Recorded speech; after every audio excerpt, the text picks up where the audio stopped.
So this is the 100 puck challenge for the glove, specifically this Maxond. This says it's a Renegade, but we know the non-prototype one is called the Heretic.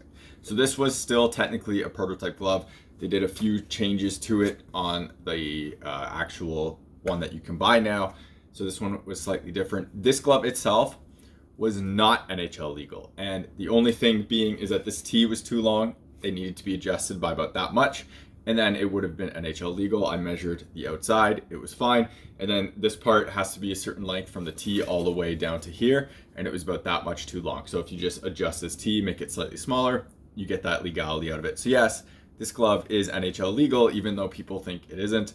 People just don't understand how the actual measurements and everything work. And people just don't like change and weird looking things. And this is certainly a very, very weird looking thing. For this 100 puck challenge, we've done this over and over again. We can go up to 80 miles an hour-ish. The puck machine isn't perfectly consistent and accurate, so it's kind of all over the place, but that's generally what we're going at. And we've done this in the past with a bunch of other gloves, and we'll take a look at it. Other few things too is with the puck machine, because people will always bring this up, so I always have to talk about it. Extremely hard to track pucks out of a puck machine. It's not on a stick. You can't follow it coming off the stick and you instantly know where it comes out. It just comes out of a little tiny black hole. You can't see the puck in the hole. All of a sudden it just shoots out. So you have to pick it up in the air and track it in.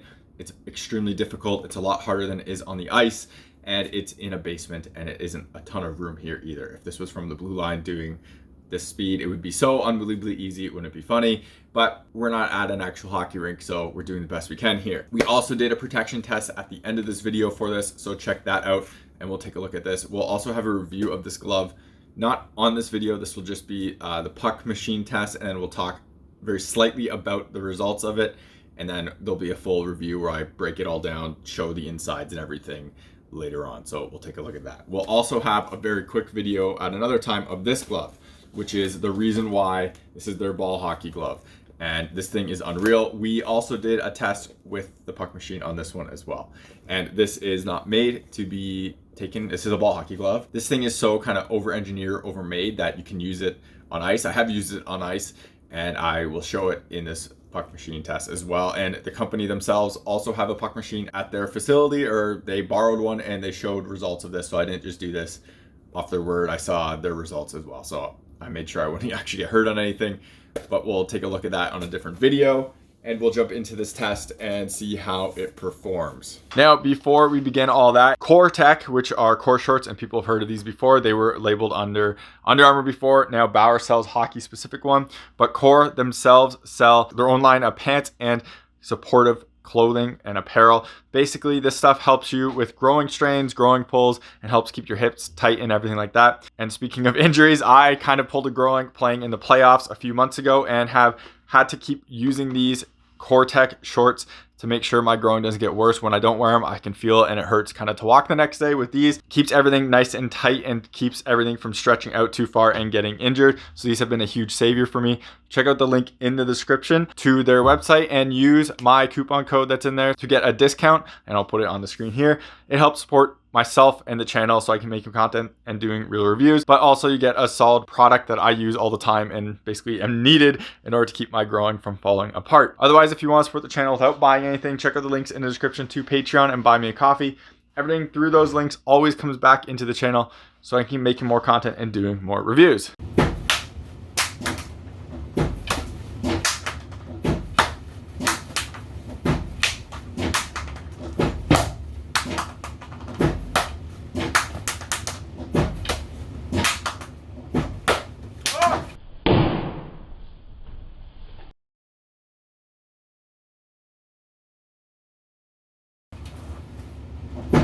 I didn't catch one, I was surprised.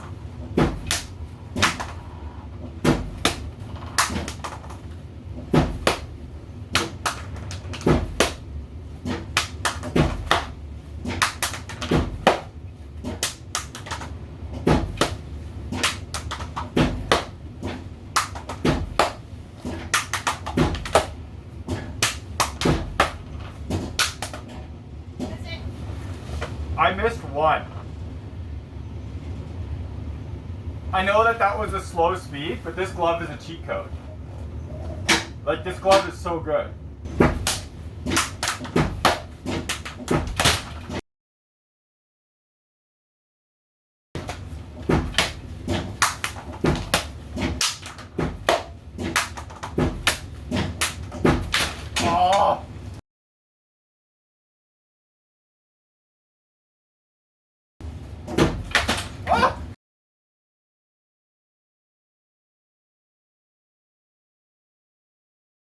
Off speed.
Ah!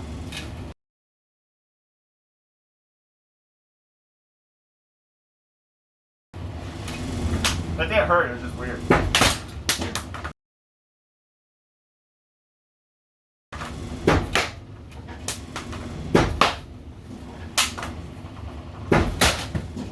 Okay.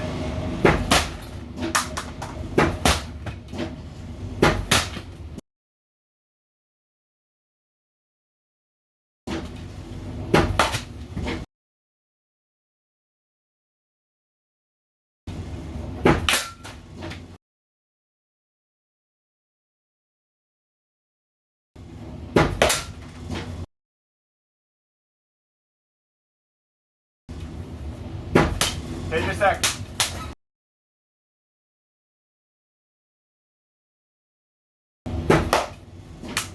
Like, that didn't hurt.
Just tired. I'm just tired.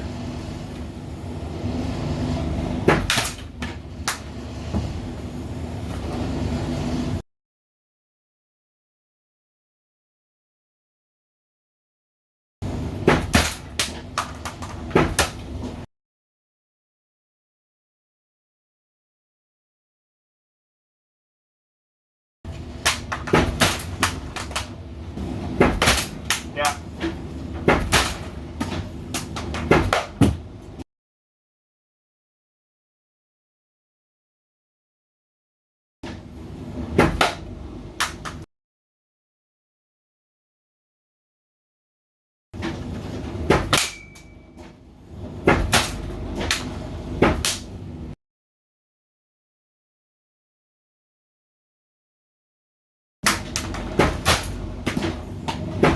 Okay.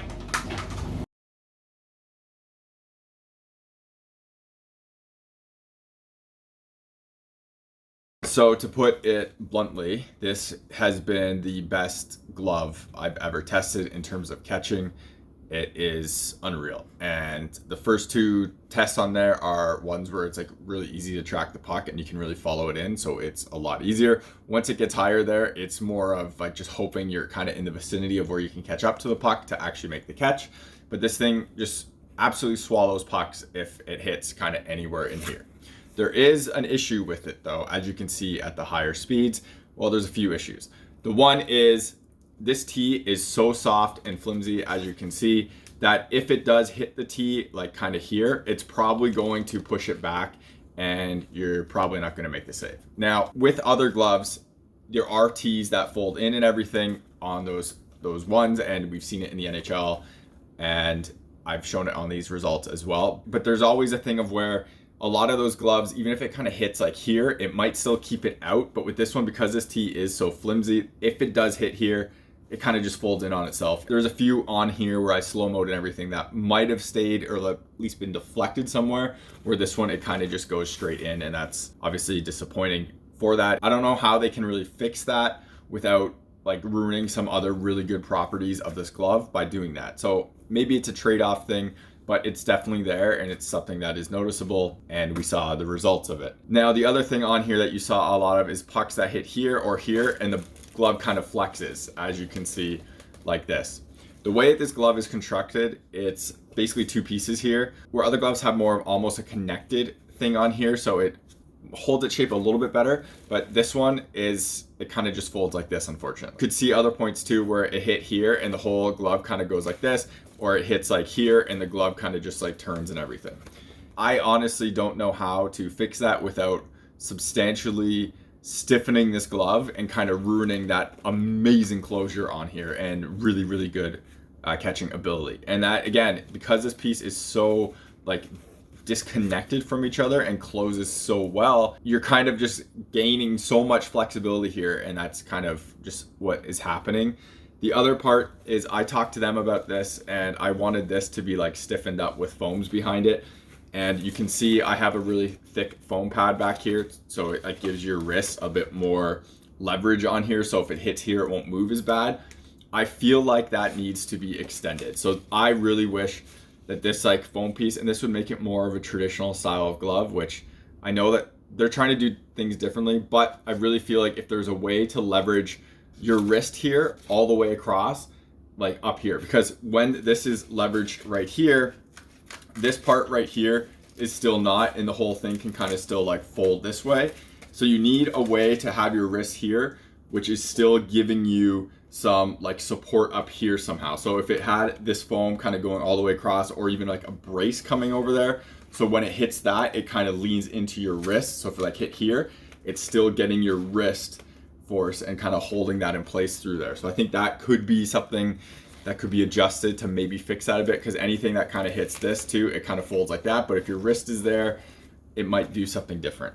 The other part here is like down here, because this glove is so light as well, it does kind of have a tendency to kind of, if it hits here, it kind of opens and your hand really twists on it. Same with like up here, right? If it hits, your hand kind of twists. I feel like if you change this leverage up here, and even maybe something in this thumb piece too, kind of coming back, it might make a solid difference to really kind of stabilize this glove on those faster speeds and on those reaching ones where because your hand is back here and everything, it just kind of tilts and kind of gets out of the way. But I have to reinstate how great this glove is to catch with, and it is kind of those extremes where you're really reaching, really trying to get something, where you have issues, or the really harder shots, again, where it's not centered on the glove, where it hits like kind of here and it tilts in. I've shown that on other gloves too. That is an issue. When it hits here, the glove can tilt and it can stretch, and if it hits here, it can like miss as well. So it happens on other ones. It's just more of a common occurrence on this just because of how light it is and how it is constructed and everything. And I honestly, I really feel like this, if there was a brace piece here, it would make a substantial difference on like how that actually plays out, and it would really be able to leverage your wrists a lot more and your arm strength a lot more, because like when it's on your hands, it just kind of like you can't do much about that. It's going to happen. Now, protection on this glove is unbelievable. I'm going to talk about in the full review how they have replaceable palms, and we're going to take a look at that. And I have 2 different ones, so we'll take a look at both of those and how they act. Protection on this is just better than anything I've ever used. I felt a total of 1 shot that entire test, including the protection test, and that was one up here. It never hurt. It just like, yeah, I felt it. It felt like just getting hit with a pro palm on the thumb. No issues whatsoever. Everything on here was absolutely perfect. Basically, more than practice protection, and it closes like that. Unbelievably easy. Absolutely fantastic construction. They're doing something amazing on here. It's really setting the bar to a new level in terms of protection and ease of closure. It's unreal. We'll talk about more in the review, but that has to be said because this protection test passed with absolute flying colors, and a lot better than a few gloves I've tested recently where they like didn't even make it through this whole test, or didn't even pull them out because I didn't trust them enough. This thing was phenomenal for that, and I gotta give them a ton of credit for that. So that's about it for this video. Huge thanks to Maxond and the people at Reason Why for sending me this glove to do a bunch of content on and use it and test it and give feedback on. I've gave them a lot of feedback on it. That's a reason why this is a thick piece, but we'll talk about that more in like the review.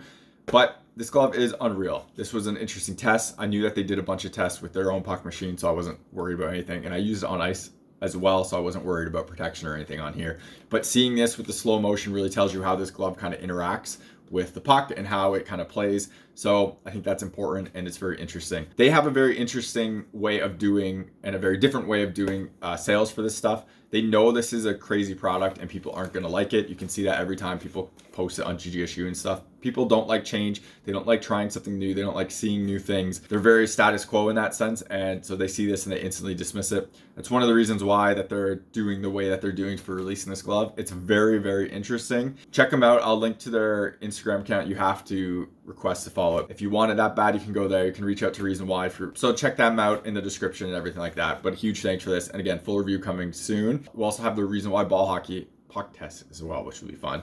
It'll be a shorter video just to kind of talk about how overmade it is, but we'll take a look at that. And this company is solid. I love what they're doing. They're trying new things. They're trying to push the envelope. No real hockey companies have been doing that recently. They're kind of like, they don't go as far as this. I like to see this stuff, and this thing is very, very impressive and very unreal. So that's about it. Thank you for watching this video. Let them know if you thought this was helpful, and if you, it'd be great. You appreciate it, just so they know, yeah, this, like, sending this to me wasn't a total waste. Thank you very much for watching, and take it easy.